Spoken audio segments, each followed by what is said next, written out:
পরবর্তী ফ্যাসিবাদ বিরোধী লড়াই এবং অভ্যুত্থানের সময় এবং অভ্যুত্থান পরবর্তী সময়ে আমাদের আপসীন নেতা, আমাদের মুখ্য সমন্বয়ক জনাব নাসিরউদ্দিন পাটোয়ারি বক্তব্য দেওয়ার পর আমি ভাবছিলাম আমি আসলে যাবো কিনা মঞ্চে, কারণ আমাদের প্রত্যেকের মনের কথা আবারও আপসীন ভাবে তার মুখ দিয়ে বের হয়ে এসেছে। আমরা শুধু আপনাদের শক্তিটা বলতে চাই।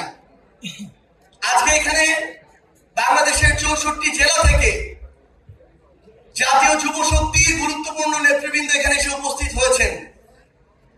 আপনাদের শক্তিটা আপনাদের বুঝতে হবে। আপনাদের যে কেন্দ্রীয় নেতৃবৃন্দ, তারা আপনাদের উদ্দেশ্যে এই বাংলাদেশের জন্য একটা দৃষ্টান্ত তৈরি করেছেন। ছোটবেলায় আমাদের বাবা মায়েরা ইভেন এখনো এই স্বপ্ন দেখে তার ছেলে ডাক্তার হবে, ইঞ্জিনিয়ার হবে, লয়ার হবে, তার ছেলে বুয়েটে পড়বে, মেডিকেলে পড়বে, ঢাকা বিশ্ববিদ্যালয়ে পড়বে। আপনাদের এমন একজন নেতৃত্ব, আপনাদের এমন সংগঠনের নেতৃত্ব, যে সংগঠনের আহ্বায়ক ঢাকা বিশ্ববিদ্যালয়ের আইন বিভাগ থেকে পড়াশোনা করেছেন, আপনাদের সদস্য সচিব মেডিকেল থেকে পড়াশোনা করেছেন, আপনাদের মুখ্য সংগঠক বুয়েট থেকে পড়াশোনা করেছেন।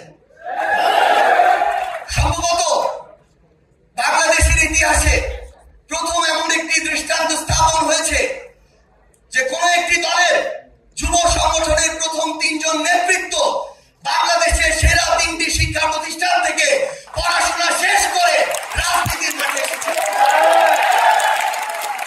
এই দৃষ্টান্ত আপনাদেরকে বাংলাদেশের আগামীর যুব তরুণদের রাজনীতির প্রত্যেকটি জেলা, উপজেলা, ইউনিয়নে স্থাপন করতে হবে। আজকে কিছুক্ষণ আগে এখানে আইনি ভাই বলে গিয়েছেন যে ডিবি অফিসে তার সাথে আমাদের দেখা হয়েছিল। সত্যি সেদিন যখন ওই ডিবি অফিসের গারদের ছোট্ট একটা কামরায় শহীদউদ্দিন চৌধুরী অ্যানি, রুহুল কবির রিজভী, আন্দালিব রহমান পার্থ সহ বাংলাদেশের রাজনীতির গুরুত্বপূর্ণ নেতৃবৃন্দ বলতে আমরা যাদেরকে চিনি তাদেরকে একসাথে ছোট্ট একটি গারদের রুমে দেখেছি, সেদিন আমরা অনেক বেশি সেখান থেকে সাহস নিয়ে ফিরেছি। কিন্তু এখন যখন এই অভ্যুত্থান পরবর্তী বাংলাদেশে আমরা দেখি যে হাবিবুর রহমান, ফজলুর রহমানরা ফ্যাসিবাদের টোনে কথা বলে, আমরা আবারও আশাহত হই। আমরা বিশ্বাস করি তারা শুধু 2 জন ব্যক্তি, তারা কোন দলের প্রতিনিধিত্ব করে না। এবং আমরা বিশ্বাস করতে চাই তাদের এই টোনের বিরুদ্ধে ব্যবস্থা নিয়ে জাতীয়তাবাদের শক্তি বিএনপি দেখিয়ে দিবে তারা কোন ফ্যাসিবাদের টোনকে আর জায়গা দিবে না। আমরা যখন ছোট ছিলাম, স্কুল, কলেজ, বিশ্ববিদ্যালয়ে পড়তাম, আমরা দেখেছি ওই জেলখানা থেকে বের হয়ে কিভাবে বুক টান করে, সিনা টান করে এই শহীদউদ্দিন চৌধুরী অ্যানিরা সামনে ওই আদালতের সামনে হাজিরা দিতে যেত।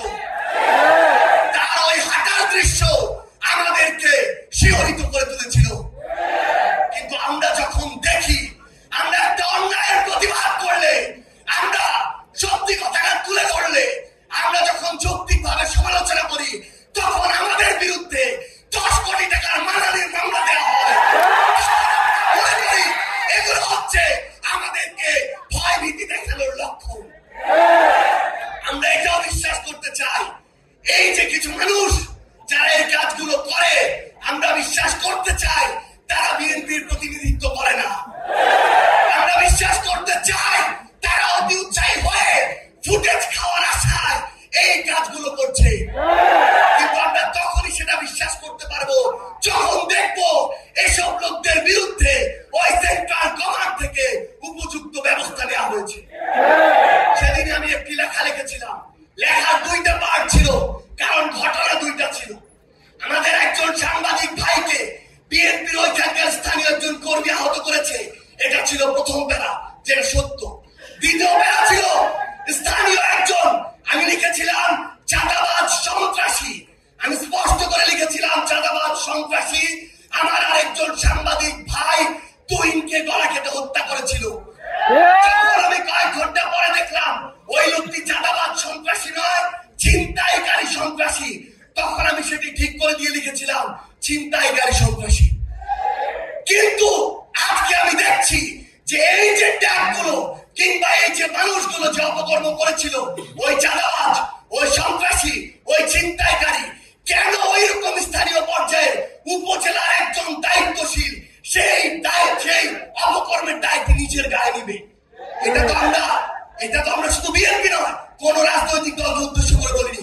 আমরা মনে করি যে কোনো একটি অপকর্ম করে তার সবচেয়ে বড় পরিচয় সে অপকর্মকারী।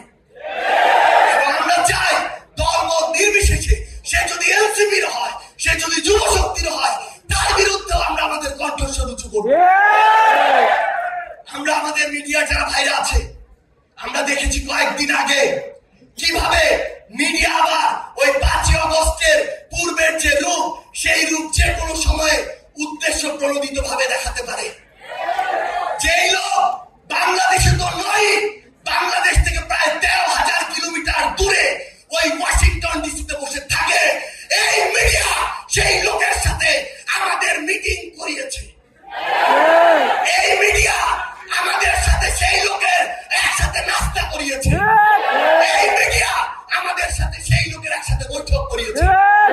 আমরা দেখি 3বার ব্রেকিং দিয়ে ওই চ্যানেল 1, এই চ্যানেল 1 থেকে প্রথম এই প্রোপাগান্ডা পুরা বাংলাদেশকে, পুরা পৃথিবীকে গেলানো হয়েছে।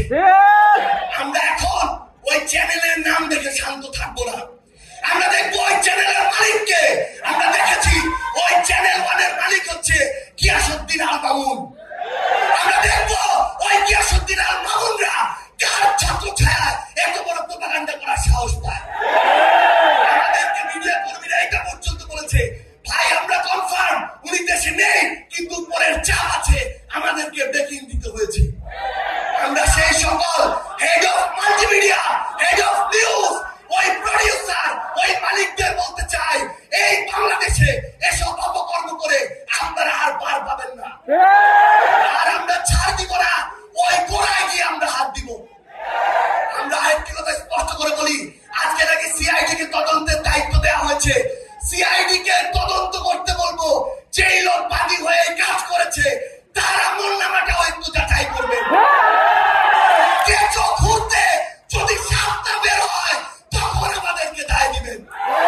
এবং সেই সাপ